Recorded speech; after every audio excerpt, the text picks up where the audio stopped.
Before we get started on the video for this EOS Rebel G, I wanted to let you know I wrote a book that accompanies these if you would like to have something either on your cell phone as a Kindle book or your Kindle e-reader tablet, or a print book that you can just throw into your camera bag to take with you as a printed or other reference that you can use in the field to whenever you have a question about this camera. There's a link to that book in the video's description.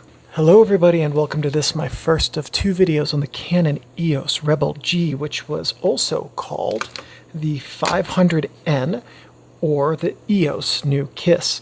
The New Kiss was the title for this in Japan. The 500N was the name for this outside of the North American market. This is a 35mm interchangeable lens SLR. Now what that means is it can take any 35mm film. It has lenses that you can take off and put a different one on at any point when you're not taking a photo, and it won't affect the images. And it's a single lens reflex, meaning it has a single lens. The light passes through the lens, reaches a reflex mirror that's behind it. It's bounced up through a pentamirror system into a viewfinder eyepiece in the back of the camera right here. While we're looking at the viewfinder eyepiece, it has a 0.7x viewfinder magnification with 90% frame coverage. Now what that means is that what you see in here is 70% of the size that's going to be reaching the film, and that you see 90% of what's going to reach the film. So let's assume that what you're seeing right now is what reaches the film. 5% on each side, and then the top and the bottom will reach the film but not be in your viewfinder. That means that if you accidentally have your subject a little bit crooked, you can take the digital scans and then crop it a little bit to bring your subject back into alignment without cutting any parts of it off. This has a 6-zone evaluative meter and 9.5% partial metering, the latter of which, the partial metering, is only used when you have AE lock activated, and we'll talk about that in the second video. Shutter speeds are 30 seconds to 1/2000th of a second and bulb. It has a fixed solid matte focusing screen with autofocus points, and we'll talk about this a little bit more in the second video, but what that looks like is this, basically. This is a printout we'll talk about in the second video of what is in the viewfinder. And the flash sync on this camera, whether you're using a flash in the hot shoe or you're using the pop-up flash on top of the camera, is 1/90th of a second. The target market for the Canon EOS Rebel G was the entry-level user. This was the entryest of the entry-level offerings, and we know that because Canon had, at least through the end of their EOS EF lens mounts, used the Rebel designation starting with the film cameras and going up through their DSLRs as their entry-level tier of cameras. I think a lot of people associate the term entry-level as being a negative or a pejorative, and it's not in any way, shape, or form meant to be. Entry-level simply designates that it has a handful more features and functions and gizmos than the advanced cameras, and slightly lower build quality, being more plastic and lighter weight. Neither of those things are inherently bad. So it is lightweight, it is primarily plastic, and that includes, by the way, the lens mount being plastic. But it does pack a ton of features that are geared at non-technical users into the camera's capability. And one other thing that they did to reduce weight on this is it uses a mirror system instead of a solid block of glass up here to reflect light from the lens to your eyepiece until the image is taken, and that does cut down quite a bit on weight. These were made by Canon in Taiwan from 1996 until 1999.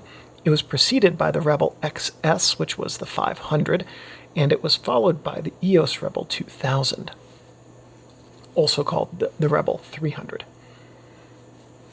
Now, as we do, we're going to go over what the different features are on the camera. And we're going to start here, on the top. Here on the sides of the top, these bars are your strap bars, and what you can do is you can just take a camera strap and loop them through these bars, and then you won't drop your camera. Well, As long as it's around your neck, you shouldn't drop your camera. If you drop your camera when your camera strap's around your neck, you probably have bigger things to worry about than your camera. This is the mode dial. We're going to go through what all of these different symbols mean in the second video and how all of them work. For right now, L means lock, and as long as you're on L, your camera is off. This is the mode dial index. This is your film plane indicator, which tells you where the film plane is, so that if you have to do calculations for things like very high magnification microscopy work, that's what you would use that for.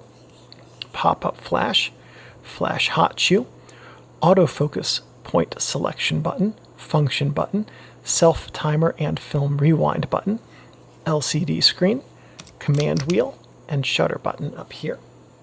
On the front of the camera, we have the autofocus and self-timer light. So when you're using autofocus in a dim area, this will light up to give the autofocus enough light to capture focus. Or when you're using the self-timer, this will blink to count down. We mentioned the lens mount. This is the lens mount index. We'll see how to use that in video 2. This is the lens release button. Also talk about that in video 2, how that works. Oh, and of course we have the make and the model. And over here on the side, we have the flash pop-up button. And Canon uses a motor to control their flash pop-up. It's not just a spring release. So the camera has to be on to get the flash to pop up like that. If the camera is off in lock mode, the flash will not pop up. On this side of the camera, we have the film back release. And you just lift that up to open the film back. We'll see that in just a second. On this side of the camera, we have the remote control port. And if you take this cover off, there we go. You can see there's a little port there that looks like a little microphone port, and that's what the remote control plugs into. On the camera's bottom, CE stamp, tripod socket, Canon ink made in Taiwan with the serial number, and over here we have the battery chamber, and in the second video I'll show you how to change batteries. On the back of the camera we have the film memo window right here, so that when you have film loaded you can see what kind and how many exposures are on the roll. Viewfinder window right here, asterisk button, and aperture value adjustment button. To get inside of the camera, as we saw, we lift up on the film back release button, and here we are inside of the camera. Film cassette chamber, film rewind interface there. We have some DX reading contacts down there. We have the shutter housing right here, and then you can see some shiny black parts molded into the camera body that are for the film guide rails to keep it flat as it moves through the camera so that light focuses properly. That's the inner two, and then the outer two keep the film from moving up and down so that your frames are aligned properly on the film. This little roller helps keep the film moving smoothly. This is your film take-up spool right here. That's your film loading index that tells you how far to pull your leader out into the camera's body. This is your film tension roller right here that keeps tension on the film and helps guide it into the take-up spool. This is your film pressure plate, which helps keep the film flat in the camera's back. And this little spring here helps keep the film cassette aligned properly so that when you are advancing the film and rewinding it, that it doesn't jam. Some tips on how to use the Canon EOS Rebel G and make the most of it. The G will pre-advance your film for you and then rewind it as you shoot through the roll. And that helps ensure that you don't ruin any photos that you've taken if you accidentally open the film back while you have film loaded. It also, by the way, if you really want to change rolls quickly, that's a really nice feature because as soon as a roll is done, it just takes a second or two to finish. You just pop the roll of film out, put a new one in, and you can reload this film into this camera very quickly. The next tip that I have for you, this is especially true if you're using this camera to learn film photography, is avoid the scene modes. So that's basically everything on this dial, which is from the green box this direction. Avoid these because they are pre-canned settings that you use for different scenes, and they take a lot of control out of your hands, and they also prevent you from learning how some of the different scenes respond to different types of set or different actual settings that you can adjust. So as a learning tool, basically you want to keep this in lock through M. And those modes will give you the ability to learn the most about photography with this camera. Some things not to do with your camera. Don't touch the shutter. So when you open up the back of the camera here, you can see the shutter right here has all these, it's a bunch of overlapping leaves. If you touch that, you can get the leaves onto the wrong track, which can cause them to jam, or you can get your finger oils onto the leaves, which can cause them to function incorrectly. So you don't want to do that. And in the same vein, you also don't want to touch the mirror, which is behind the lens, because that's surface-coated silver. And if you touch the mirror, then your finger oils can tarnish it, which can affect your camera's ability to have proper autofocus and metering, as well as your ability to get a good image in the viewfinder. If you do touch the mirror, I have a video on this channel about how to clean the mirror, and you can do that. It's not like the silver is going to tarnish instantly. You can take the camera home and clean it. You'll be fine. Don't let your camera get wet, because this is a not a weather-sealed camera, and it is electronic. And if water gets into it, it can short out the board and cause things to get ruined. Also, don't leave this in your car. The heat that builds up in your car during the summer can cause lubricating oils to get very thin and get places they shouldn't be. It can also warp the plastic on this camera and cause it to be ruined. Likewise, if you leave it in your car over the winter, the lubricating oils can get very thick and gummy, and then they won't work properly either. Or the extreme cold can affect the plastic on the camera. And lastly, if you leave this sitting on your car, even if you're just popping into like a gas station or something to pay for your gas, then it is a prime target for camera thieves who just see a camera and don't ask how expensive it is before they break your window.